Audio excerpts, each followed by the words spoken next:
بسم اللہ الرحمن الرحیم۔ اس کے بعد ایک نکاح کا اعلان ہوا۔ یہ صرف ایک عام نکاح کی کہانی نہیں، بلکہ ایک ایسی محبت کی داستان ہے جس کی مثال تاریخ میں نہیں ملتی۔ یہ نکاح تھا دو عظیم ہستیوں کا، ایک وہ جو سچائی کا پیکر تھا محمد صلی اللہ علیہ وسلم، اور ایک وہ جو عزت اور وقار کی ملکہ تھی حضرت خدیجہ رضی اللہ عنہا۔ یہ کہانی ہے محبت، عزت اور ایک عظیم شراکت داری کی۔ حضرت خدیجہ رضی اللہ عنہا نے محمد صلی اللہ علیہ وآلہ وسلم کی ایمانداری، دیانت اور حسن سلوک کو قریب سے جانا۔ ان کے غلام میسرہ نے بتایا، یہ شخص جھوٹ نہیں بولتا، کبھی کسی کا حق نہیں مارتا اور ہمیشہ اللہ کا ذکر کرتا ہے۔ یہ سب سن کر حضرت خدیجہ رضی اللہ عنہا کے دل میں خیال آیا، کیا محمد صلی اللہ علیہ وآلہ وسلم میرے لیے بہترین شریک حیات ہو سکتے ہیں؟ حضرت خدیجہ رضی اللہ عنہا نے اپنی قریبی سہیلی نفیسہ سے مشورہ کیا۔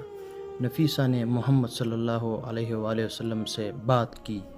جب محمد صلی اللہ علیہ وسلم نے یہ سنا تو وہ خوش ہوئے، کیونکہ حضرت خدیجہ رضی اللہ عنہا مکہ کی معزز ترین خاتون تھی۔ پھر دونوں خاندانوں سے مل کر بیٹھ کر نکاح کا فیصلہ کیا۔ ایک بار ایک مبارک دن تھا، محمد صلی اللہ علیہ وسلم اور حضرت خدیجہ رضی اللہ عنہا نکاح کے بندھن میں بندھ گئے۔ اس وقت محمد صلی اللہ علیہ وسلم کی عمر 25 سال تھی اور حضرت خدیجہ کی عمر 40 سال۔ ولیمے کا اہتمام ہوا اور پورے مکہ سے خوشی کی لہر دوڑ گئی۔ یہ نکاح محض ایک رشتہ نہیں تھا، بلکہ ایک ایسی شراکت جو عظمت، قربانی اور محبت کی مثال بن گئی۔ حضرت خدیجہ رضی اللہ عنہا ہمیشہ محمد صلی اللہ علیہ وآلہ وسلم کی حمایت کرتی اور محمد صلی اللہ علیہ وسلم ان کی عزت کرتے۔ وہ ایک دوسرے کے لیے سکون اور محبت کا ذریعہ بن چکے تھے۔ یہ نکاح اللہ کی خاص حکمت کا حصہ تھا۔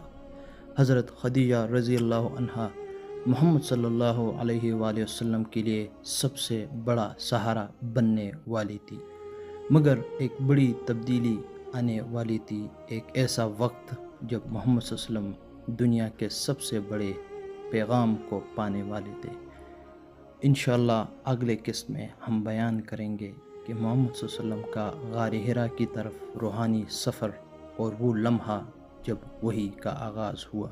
اب تک کے لیے اتنا ہی کافی۔